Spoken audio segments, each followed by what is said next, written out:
മിശിഹായ്ക്ക് സ്തുതിയായിരിക്കട്ടെ. ഞാൻ ബ്രദർ ഷൈജു ആദപ്പള്ളി. അവിടെ ഒരു സ്ഥലത്ത് ഒരാൾ ഇതുപോലെ വീഡിയോ പിടിച്ച് പുഴയുടെ അരികിൽ കയറി നിന്നിട്ട് താഴോട്ട് പോയി ഫോണുമായിട്ട്.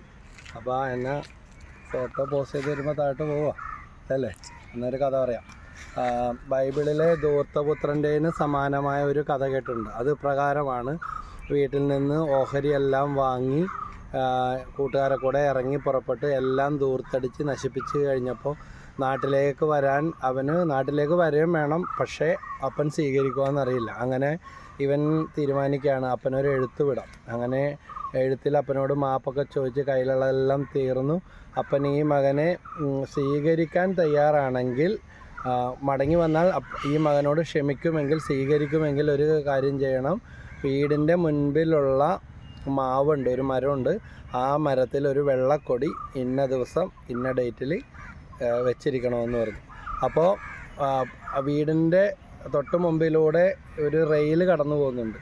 അപ്പോൾ ഇന്ന ദിവസം ആ പറഞ്ഞിരിക്കുന്ന സമയത്ത് ആ ട്രെയിനിൽ കടന്നു വരുമ്പോൾ ട്രെയിനിലിരുന്ന് നോക്കും. അപ്പോൾ ഈ മാവിൽ വെള്ളക്കൊടി കണ്ടാൽ അതിൻ്റെ അർത്ഥം അപ്പൻ തന്നോട് ക്ഷമിച്ചെന്നാണ്. അങ്ങനെ അടുത്ത സ്റ്റേഷനിൽ ഇറങ്ങി വീട്ടിലേക്ക് മടങ്ങി വരും. അതാണ് തീരുമാനം. പറഞ്ഞ ദിവസമായി അപ്പൻ കാത്തിരിക്കുകയാണ്. കൊടിയൊക്കെ കെട്ടി അവസാനം പറഞ്ഞതുപോലെ ട്രെയിൻ വന്നു. വീട്ടുകാർക്കൊന്നും ഉറക്കമില്ല, മകനും വരുന്നതും കാത്തിരിക്കുകയാണ്. എന്തു വേണമെങ്കിലും ചെയ്യാം.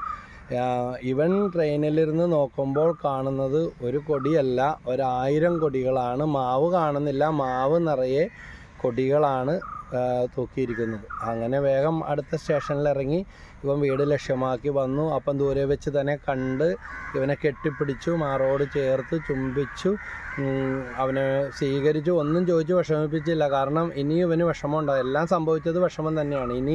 ഇനിയും വിഷമം ഉണ്ടാക്കണ്ടല്ലോ. അങ്ങനെ ഇവനുമായിട്ട് അകത്തേക്ക് വരുമ്പോൾ മകൻ അപ്പനോട് ചോദിച്ചു, അപ്പോൾ ഒരു കൊടിയല്ലേ ഞാൻ മരത്തിൽ വെക്കാൻ? ഞാൻ ഇത്രയും വലിയ തെറ്റുകൾ ചെയ്ത് നഷ്ടവും വരുത്തി നാണക്കേടും ഉണ്ടാക്കി നിങ്ങളെയൊക്കെ ആദ്യമൊക്കെ പിടിപ്പിച്ച് പോയാൽ എന്നെ സ്വീകരിക്കാൻ ഇത്രയും കൊടികൾ എന്താ വെച്ചതെന്ന് ചോദിച്ചപ്പോൾ അപ്പം പറഞ്ഞ മറുപടി ഇതാണ്: മകനെ, ഒരു കൊടിയാണ് വെച്ചിരുന്നതെങ്കിൽ ട്രെയിൻ വരുമ്പോഴും കാറ്റടിക്കുമ്പോഴും ഒക്കെ ആ കൊടി എങ്ങാനും നീ കാണാതെ പോയാൽ നിന്നെ എന്നേക്കുമായിട്ട് ഞങ്ങൾക്ക് നഷ്ടപ്പെട്ടു പോയാലോ എന്നുള്ള ആകുലത കാരണം ഞാനും നിൻ്റെ അമ്മയും കൂടെ നീ ഈ വിവരം പറഞ്ഞ ദിവസം മുതൽ കൊടികളുണ്ടാക്കി ഇതിൽ കെട്ടുന്നതിൽ വ്യഗ്രചിത്തരായിരുന്നു.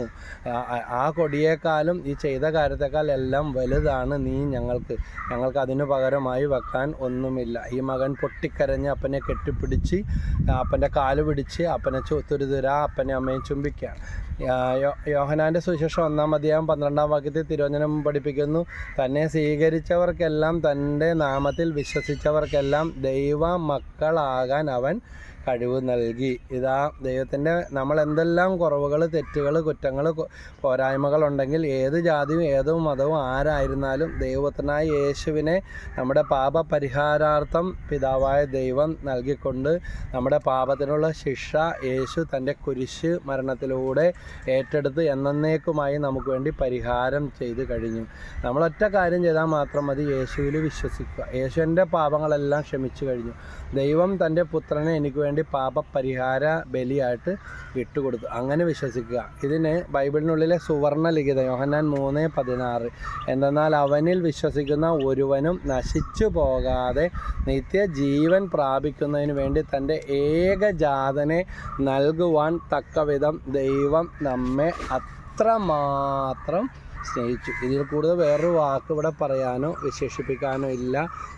തന്നെ നൽകുന്ന ദൈവത്തിൻ്റെ സ്നേഹമാണ് കുരിശിലെ യേശുവിൻ്റെ യാഗം. കാൽവരിമലയിൽ നമുക്ക് വേണ്ടി സ്വയം സമർപ്പിച്ചു. അതുകൊണ്ട് ഞാനെന്ത് ചെയ്യണം? ഈ കേൾക്കുന്ന ഞാനും നിങ്ങളും നമ്മുടെ എല്ലാ സങ്കടങ്ങളും, എല്ലാ കുറവുകളും, എല്ലാ പാവങ്ങളും യേശുവിലൂടെ പിതാവായ ദൈവത്തിന് സമർപ്പിക്കുമ്പോൾ അവിടുത്തെ ഉന്നത വാഗ്ദാനമായ പരിശുദ്ധാത്മാവ്, അപ്പോസ്തലർ 1:8, പരിശുദ്ധാത്മാവ് വന്നു കഴിയുമ്പോൾ നിങ്ങൾ ശക്തി പ്രാപിക്കും. പരിശുദ്ധാത്മാവ് എന്നിലും നിങ്ങളിലും നിറയും.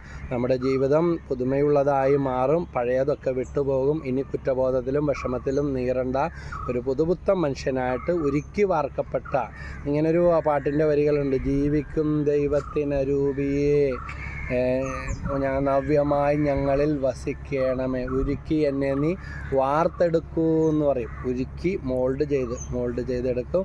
അതിനുള്ള ഒരു അനുഗ്രഹം എല്ലാവർക്കും ഉണ്ടാകട്ടെ. നന്ദി, നമസ്കാരം. Praise the Lord.